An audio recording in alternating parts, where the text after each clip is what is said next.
It's Monday, and if you don't like it, then as the Jonas Brothers sang in 2010, I'm going to blame it on the summer rain. Best to stay in, stay dry, and watch Monday Matters right here on Gary's Stuff.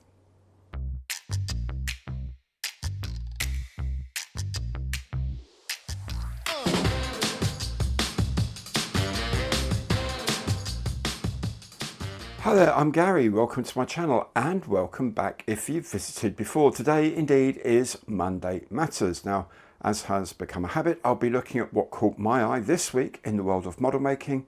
Then I'll catch you up with what's been happening here at Gary's Stuff HQ. If you enjoy the show, then please let YouTube know by giving it the imperial thumbs up, by hitting the notification bell and by subscribing. It's free and a great way to show your support. For more concrete support, check out the links to my partner programs in the information box below. Before we head off for the news, I just wanted to quickly remind you, or tell you if you didn't yet know, about the Models for Heroes 8th birthday campaign. Models for Heroes is an excellent charity that uses model making to help serving and former members of the armed forces and blue light emergency services deal with mental health issues arising from their service to our country. For their 8th birthday, Models for Heroes is asking you to go to their Amazon wish list and purchase something, be it a bottle of glue, a pack of sanding sticks, or whatever you can afford. Things they can send to their beneficiaries along with kits from their own store of donated items. Now, I know people who have been helped by M4H, and many of them would not be here but for the help and support it offers. A link to the Amazon wish list is in the information box below. Thank you very much for considering doing this. So let's kick on with a look at what caught my eye in the news this week.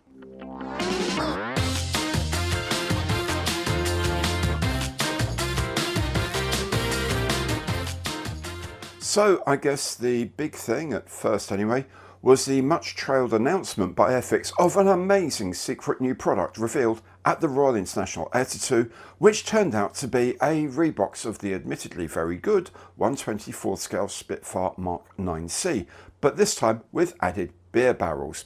The story is that these were used to deliver supplies to Allied troops to keep morale high after the D-Day landings, where good old British ale was unavailable. And these were flights undertaken from the UK to forward airfields in Normandy. Airfix has pinned a re-release of the Spitfire to this story with 3 new decal schemes. One for Tadeusz Szymowski, a pilot of 302 Polish Squadron, Royal Air Force, who flew such missions, as well as some aircraft flown by number 611 Squadron and number 73 Squadron. The kit also includes a branded pint glass and a beer away lapel pin. But to me, the biggest story here is that Airfix has used cast resin parts for the beer barrels and a fuselage slipper tank instead of trying to do it with an extra polystyrene frame. They've also included a set of masks for all of the transparent parts. Now, I'm hoping this is something they'll see how it goes before possibly using resin and paint masks more frequently, perhaps in similar special edition reissues or even as part of the main range. I know it's something they've wanted to look at for a while now. What they really need to do is learn how to manage expectations, however. ANA model has expanded on last year's 1/72nd scale turboprop DC3 range with this Polar-equipped Basler BT-67 in the colours of Cargo North or 2 research aircraft from the Alfred Wegener Institute. Also, this Conrite Tri-Turbo 3 with its trio of PT6 engines, this in the colours of either Polar or a Maritime Patrol aircraft. To those of you who watch their live streams, this later one has Nick's Conundrum written all over it. Also on Maritime Patrol are these new models of the Cessna Reims 406 in 1/72nd scale in the colours of either the Greek or Australian Coast Guards. Alongside these are releases of the Cessna 404 Titan from Australia and Switzerland. Zimi model has a new 1/35th scale kit of the Chinese AFT-10 anti-tank vehicle, while Amusing Hobby brings us a new T-90M tank and an update of the KF-51U main battle tank. F&A Miniatures has created a new 3D printed resin kit of the diminutive Carro da Solto and Saldo Model 29, available in either 1/72nd, 1/48th or 1/35th scales. Vespa Models has this resin 1/72nd scale kit of the Marder anti-tank vehicle. Also in the same scale, a range of Mercedes-Benz Sonderkraftfahrzeug 70 trucks from the interwar period. Mini Retro has this new 1/24 scale kit of the lovely Austin Healey Sprite, while Hasegawa has a new parts release of the 40th anniversary classic Mini from 1999. And finally, Crooked Dice brings us some gaming figures, where a disabled Commodore sends Captain Tom Trident and his crew on missions to combat piranha craft. They get captured by an evil underwater emperor with a slave called Coralina who helps the crew escape. Oh, and they travel around in a submarine called Manta Ray. Now, I don't know, it just sounds like something I've seen before. Must just be a complete coincidence.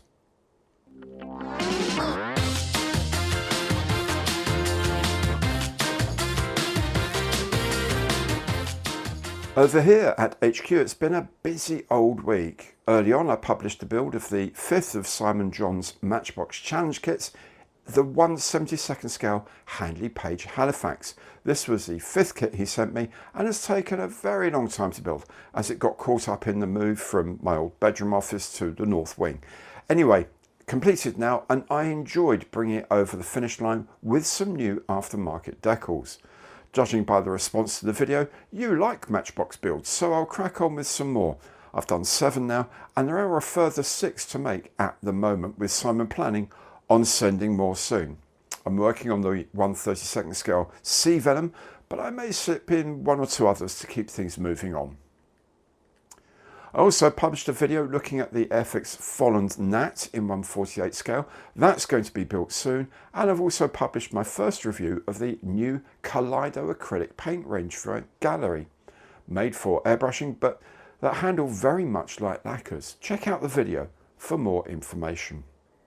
Of course, there was the 3rd Tuesday of the month live stream this week, a peak of 121 of you good people watching at once to guess Nick's conundrum, which turned out to be the Albatross D3 in 1/48 scale by Aurora. Congratulations to Ragoma for being the first to guess correctly. Nick will be in touch with you very, very soon. If you like a live stream, and do remember that moderator Mikey runs the Bearded Veteran Creates channel. He does 4 streams a week, and I'm generally on 2 of them, the Monday and the Friday one. Each runs from noon to 2 PM British summer time. They're well worth a look, or catch up later if you can't check in at the time. In the workshop, I'm about a day's work away from finishing an Airfix Bristol Blenheim Mark I in 1/72nd scale. Likewise, the Vintage Classic P1127, so I hope they'll get published next week. Also have a few more box reviews in the can and planned, as well as a couple of slightly longer builds to start on. So, as usual, it's hectic and full on right here.